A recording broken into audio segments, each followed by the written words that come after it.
Disclaimer, यह video शैक्षिक उद्देश्य के लिए है। इस वीडियो में आप जो कुछ भी सुनेंगे वह इंटरनेट से लिया गया है जो सार्वजनिक डोमेन में उपलब्ध है। लियोनार्डो दा विंची एक महान रचनाकार, वैज्ञानिक और कलाकार। लियोनार्डो दा विंची एक व्यापक रूप से मान्यता प्राप्त इतिहासकारी चरित्र थे। उनकी रचनाएं उत्कृष्ट वैज्ञानिक अनुसंधान और कलात्मक उत्पन्न कला के लिए प्रशंसा होती है। उन्होंने अपने समय के लिए एक सबसे उदार मस्तिष्क के साथ अपने आविष्कारों और विचारों के लिए विख्यातता प्राप्त की। इस लेख में हम उनके जीवन, कार्य और उपलब्धियों के बारे में विस्तार से चर्चा करेंगे। लियोनार्डो दा विंची 15 अप्रैल 1452 को इटली के तुस्कानी नगरी विंची में जन्मे थे। उनके पिता पीरो दा विंची एक संपन्न नोटरी थे जो तर्कशास्त्र में रुचि रखते थे। उनकी मां कटरीना लिप्पी एक किसान की बेटी थी। लियोनार्डो को बचपन से ही रंगीन अवसरों की पहचान थी।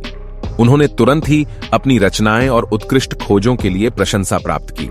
उनके पिता ने उन्हें एक चित्रकार के गुरु के पास भेज दिया जो उनके उत्कृष्ट कला और सृजनशीलता को देखकर उन्हें स्वीकार कर लिया। उस दौरान से उन्होंने अपने कला कौशल को सबलता से विकसित किया। लियोनार्डो दा विंची को उनकी अद्भुत कला के लिए सराहा जाता है। उनके रचनाकारी दृष्टिकोण और रंगों के प्रयोग की विशेषता ने उन्हें विश्व के महान कलाकारों में शामिल किया। उनके शीर्ष कार्यों में से एक है मोनालिसा, जिसे ला जोकोंडा भी कहा जाता है। यह चित्र विश्व की सबसे प्रसिद्ध और रहस्यमयी चित्रों में से एक है। इसमें महिला का चेहरा एक गहरे मुस्कान के साथ दिखाया गया है जो देखने वालों को आकर्षित करता है। लियोनार्डो दा विंची को कला के साथ साथ वैज्ञानिक अनुसंधान के लिए भी जाना जाता है। उन्होंने शरीर और यांत्रिक उपकरणों का अध्ययन किया और उन्हें अद्भुत नए रीतियों में विकसित किया। वायुमंडल के कल्पनात्मक उद्गमन के लिए उनकी खोज आंतरिक संवेदक ने उन्हें विश्वास की शीर्षता दिलाई। उनकी इस आविष्कारी कल्पना ने विमान यानी हवाई जहाज के विकास को बढ़ावा दिया था। साइंस और तकनीकी में उनके योगदान को देखते हुए कई वैज्ञानिकों ने उन्हें एक विज्ञान गुरु के रूप में सम्मानित किया है। लियोनार्डो दा विंची ने अपने समय के लिए विचित्र और विविध प्रोजेक्ट भी बनाए। उन्होंने अनेक उत्पादों के लिए विचार किए जो अनुसंधान और विज्ञान में नए दरवाजे खोलते थे।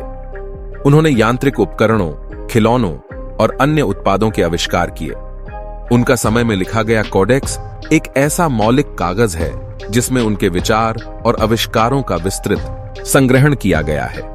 लियोनार्डो दा विंची के दृष्टिकोण में विज्ञान और आध्यात्मिकता के बीच एक संयोजन हमेशा दिखाई दी। उन्होंने शारीरिक विज्ञान के अध्ययन के साथ साथ आत्मिक अनुभव और ध्यान के लिए भी समय निकाला। उनके कला और वैज्ञानिक अध्ययन में यह अंतर्मण उन्हें एक अद्भुत विद्वान बनाता है। लियोनार्डो दा विंची एक वास्तविक संपूर्णता की तलाश में रहते थे। उनके कला और वैज्ञानिक अनुसंधान में अपार समर्थन था, लेकिन वे सब अपने आप में एक संपूर्णता के रूप में पूरा नहीं हो सकते थे। उन्होंने विभिन्न क्षेत्रों में खोज की और विज्ञान और कला के रंगीन विश्व का नक्शा खींचा। लियोनार्डो दा विंची का आखिरी समय 2 मई 1519 को फ्रांस के अम्बुआजे में हुआ। उनके निधन के समय उनके द्वारा छोड़े गए कला और विज्ञान के अध्ययन ने विश्व के इतिहास को बदल दिया।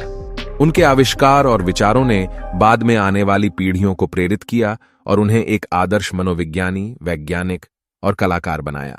लियोनार्डो दा विंची एक बेजोड़ उत्कृष्ट कलाकार, वैज्ञानिक और विचारक थे जिनका योगदान विश्व की इतिहास और संस्कृति को बहुत गहराई और समृद्धि से भर दिया।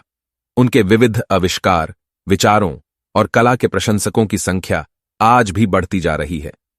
लियोनार्डो दा विंची का उपलब्धियों भरा यह अद्भुत यात्रा पूरे विश्व को प्रेरित करती रहेगी। आज के वीडियो में बस इतना ही। आप इस तरह के नॉलेज संबंधी वीडियो देखने के लिए आप हमें सब्सक्राइब भी कर सकते हैं।